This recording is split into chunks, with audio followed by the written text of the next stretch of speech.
sing mungkin bikin bet malu parma memantu. Kalau nona masih cintai, mengapa saya simpan dia? Terus lama ini saya anggap apa, beta kecewa. Kalau nona sayangnya, sing mungkin bikin begitu, sing mungkin bikin bet malu parma memantu. Kalau nona masih cintai, mengapa sih simpan dia? Terus lama ini saya anggap apa, beta kecewa. Parlente beta dengan love you, kas nyaman beta bilang miss you, kas kanal beta parsipung mama bilang aman tuh.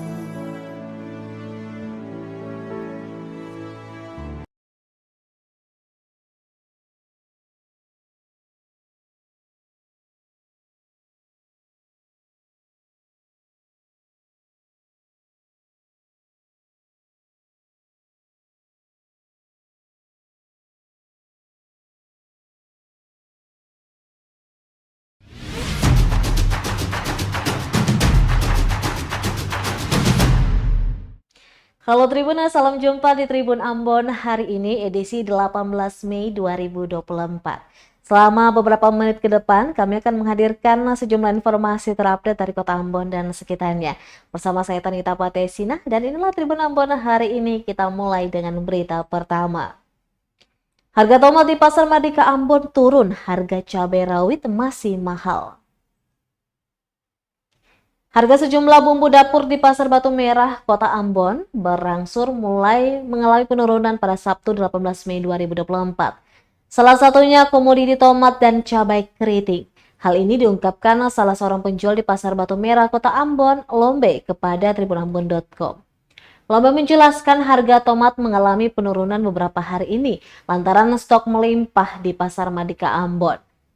Cabai keriting juga mengalami penurunan di harga Rp25.000 per kilogram. Sedangkan untuk cabai rawit mengalami kenaikan dari harga sebelumnya, di mana pada seminggu lalu harganya Rp60.000 kini mencapai Rp70.000. Sedangkan untuk lemon Cina dan lemon nipis masih dengan harga yang sama. Meski harga bumbu dapur turun dan naik, pantauan tribunambon.com di lokasi menunjukkan pasar masih ramai dengan aktivitas pembelian.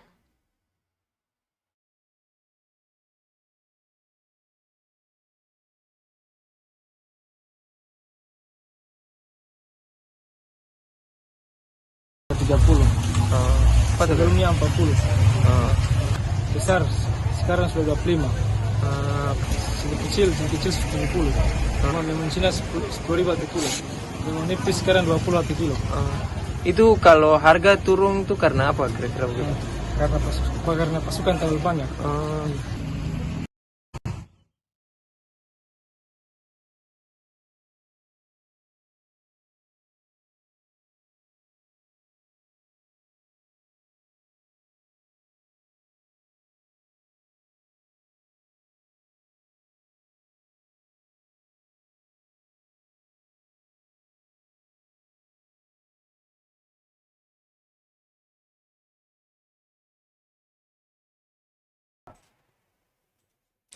JMM Cup Race Championship 2024 ini para juara kelas bebek 150 cc 4 tak tune up rookie lokal Maluku. Balapan motor bertajuk GMM Cup Race Championship 2024 berlangsung di sirkuit non-permanen lingkar Stadion Mandala Remaja Karangpanjang, Kecamatan Sirimau, Kota Ambon pada Sabtu 18 Mei 2024. Pantauan tribunambon.com sekitar pukul 16.17 waktu Indonesia Timur, terlihat kondisi jalanan yang basah pasca hujan mengguyur Kota Ambon mengakibatkan lintasan licin. Tak jarang para pembalap terjatuh di lintasan. Ratusan penonton yang menyaksikan balapan itu bersorak menyemangati jagoan mereka. Mulai dari anak-anak hingga orang dewasa tumpah ruah di sepanjang sisi lintasan. Pada final kelas bebek 150cc 4 tak tune-up rookie lokal Maluku, para pembalap memacu kendaraan roda 2 dalam 10 putaran.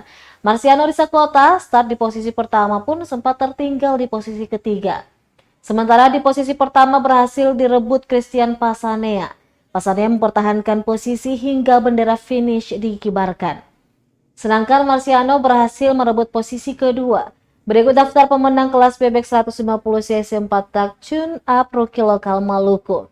Di posisi pertama ada Christian Pasanea 14A, kemudian di posisi kedua Marciano Risakota 455, Sierra Opier nomor punggung 708, Joel Bersel 124, dan di urutan kelima ada Fatih Raihan.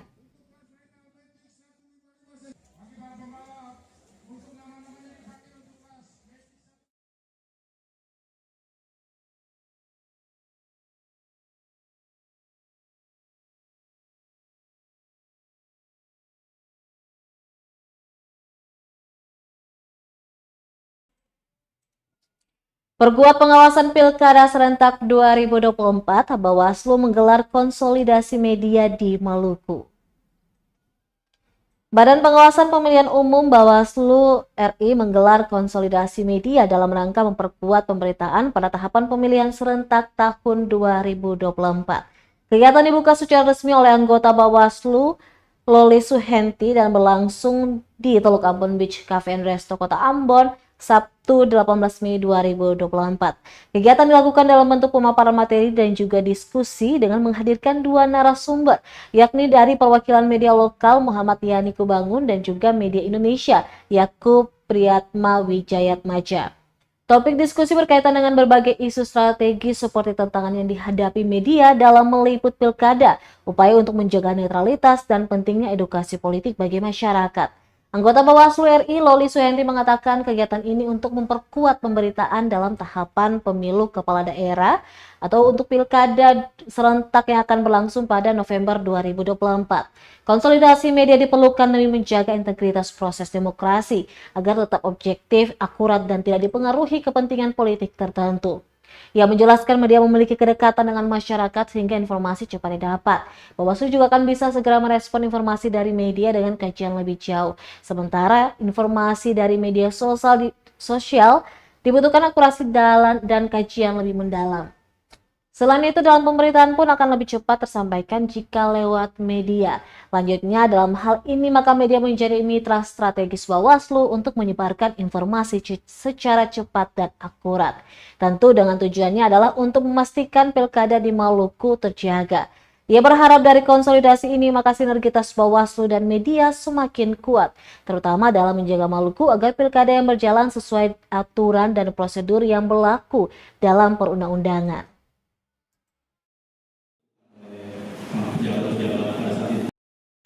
Yang dia secara metode dia harus sesuai dengan situasi lapangan. Tidak bisa misalnya Bawaslu melakukan upaya pencegahan dalam konteks ini menyerap informasi dan memberikan informasi itu hanya mengandalkan teknologi digital, nggak bisa, karena mekanisme itu tidak akan bisa berjalan efektif di kepulauan, gitu ya. Maka apa yang harus dilakukan Bawaslu? Kami dalam konteks ini, kalau bicara soal pedoman pencegahan, salah satu yang kami dorong untuk situasi kepulauan atau daerah-daerah yang secara geografis memang sulit dijangkau adalah memperkuat forum warga. Nah, forum warga ini diperkuat melalui komunikasi siapa? Melalui komunikasi jajaran menko kami yang ada dan dekat dengan Kesro, dengan akar rumput. Nah, forum warga itu menjadi sangat efektif karena forum warga itu bisa lintas kelompok kepentingan, mau ibu-ibu PKK, mau bapak-bapak Honda, ya, mau kelompok RT/RW. Forum warga memang menjadi salah satu cara yang bisa dilakukan oleh Bawaslu. Cara yang lain dalam konteks ini, sekarang itu kan inilah pentingnya dengan teman-teman media ya. Teman-teman media kan juga ada di daerah-daerah terpencil itu. Sehingga ketika informasi berantainya disampaikan melalui misalnya media di sini Ambon Express. Misalnya Ambon Express kan dia punya PIC atau vocal point di daerah-daerah terpencil menyampaikan ke atas, yang di atas menyampaikan ke bawah, sehingga percepatan itu dilakukan. kita menggunakan bentuk kerjasama rantai. Jadi antara media dengan Bawaslu itu seperti besi rantai. Dia saling, dia kuat, punya peran masing-masing yang kuat, tapi dia terhubung, juga dia punya kelenturan. Nah, sehingga dalam konteks ini mudah-mudahan berbagai inovasi yang ada dalam SK Pedoman Pencegahan Bawaslu itu bisa dimaksimalkan.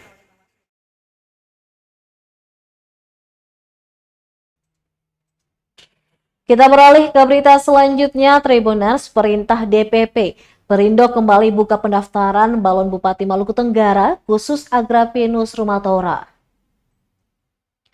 Dewan Pimpinan Daerah DPD Perindo Kabupaten Maluku Tenggara kembali membuka pengambilan formulir dan pendaftaran bakal calon atau balon Bupati Maluku Tenggara pasca ditutup pada 2 Mei 2024.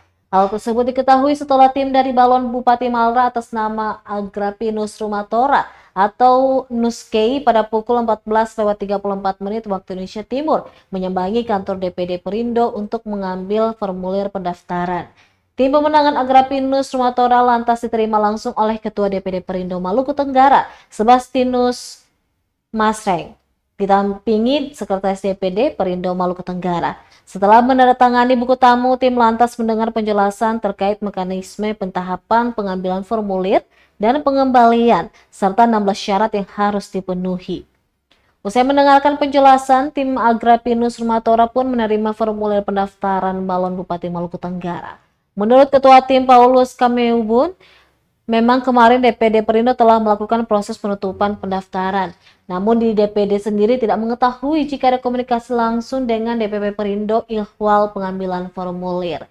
Dikatakan saat ini beliau telah mengambil formulir pendaftaran di PAN, Nasdem, Gerindra. Pengembalian formulir semuanya akan langsung dilakukan di DPP masing-masing parpol. Untuk diketahui, biaya pengambilan formulir setiap balon bupati dan wakil bupati yang mendaftar akan dikenakan biaya sebesar 2,5 juta rupiah. Pada saat pengambilan formulir, balon bupati dan wakil bupati dapat diwakilkan oleh tim kandidat. Namun harus disertai dengan surat kuasa atau mandat dan ditandatangani oleh balon yang bersangkutan di atas materai 10.000.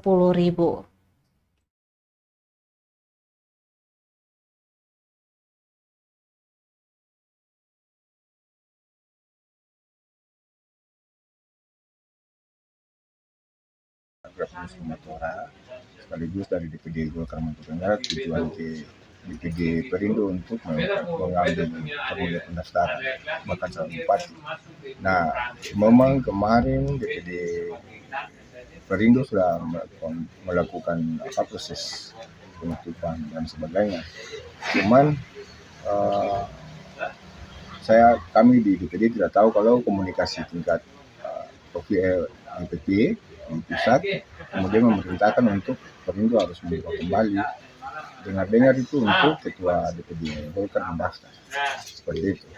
Nah, kalau Pak Agrapinus sendiri selain di Perindo juga telah mendaftar di PAN, terus pengembaliannya nanti dilakukan di Jakarta. Terus kalau Nasdem juga tidak melakukan di DPD tapi akan dilakukan juga di DPP. Begitu pula dengan Gerindra.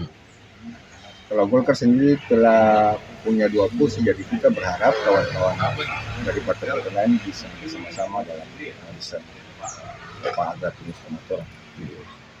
Ketua sendiri sudah daftar di partai Golkar, sudah ya? Dan sudah diberikan surat tugas melakukan koordinasi dengan partai-partai lain, terus sosialisasi diri ke masyarakat, melakukan konsolidasi internal dan eksternal. Jadi ketua sudah kantongi surat tugas dari DP ya? Sudah dikantongi sekitar 4 bulan lalu. 2, 1.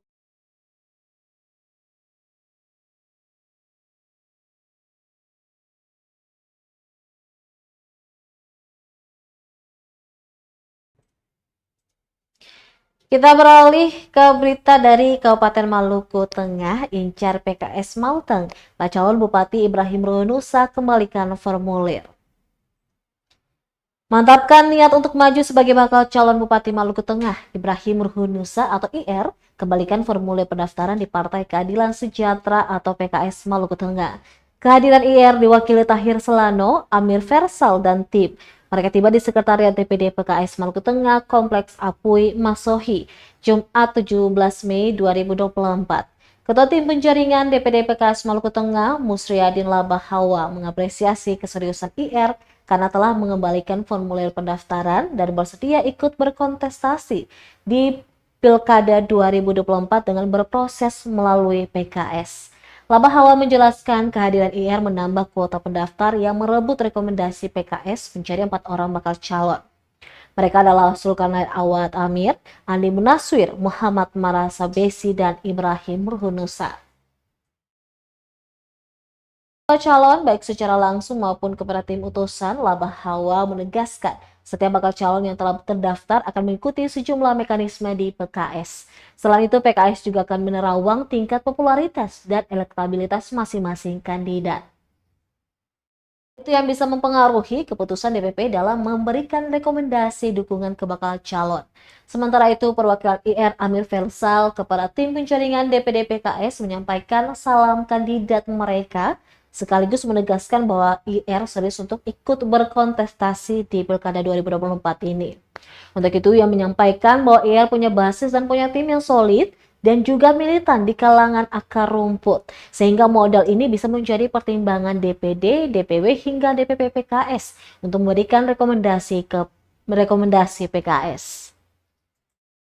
Di sore hari ini kami mengembalikan rekomendasi yang pernah kami ambil, namun sebelumnya kami mau menyampaikan sedikit kronologis terkait dengan Pak Ibrahim Ruhunusa dalam rangka menuju kursi Maluku Tengah 1. Bapak Ibu yang kami hormati, Ibrahim Ruhunusa saat itu merasa pilkada itu tahun 2022. Dan kemudian beliau membentuk tim itu sejak tahun 2019. Maka dengan demikian, tanpa menyepelekan atau mengesampingkan hasil survei partai lain, tapi kami sangat meyakini bahwa Ibrahim Ruhunusa sangat diterima di mana-mana, dan beliau punya tim sudah sangat masif di Maluku Tengah. Untuk itu, dengan sedikit gambaran yang kami berikan, Partai PKS betul-betul mengacu kepada hasil survei, bukan kepada yang lain. Nah, kami merasa kalau andaikan Partai PKS acuannya adalah hasil survei tingkat penerimaan kandidat, maka kami sangat meyakini bukan saja Partai PKS, mungkin seluruh partai yang ada di Maluku Tengah akan memberikan rekomendasinya kepada Ibrahim Ruhunusa.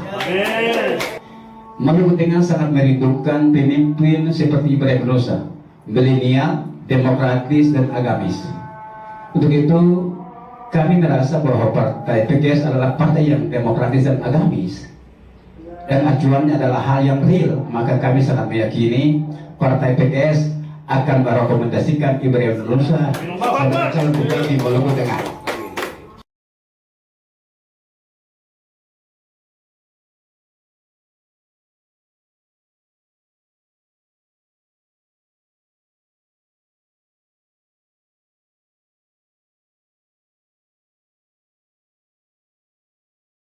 Tribuners, demikianlah Tribun Ambon hari ini, edisi 18 Mei 2024. Saya Tanita Patesina beserta kru yang bertugas undur diri. Tribuners tetap jaga kesehatan, apalagi kondisi hujan ini. Sampai jumpa lagi Tribuners dan Amato. Download Tribun X sekarang, menghadirkan lokal menjadi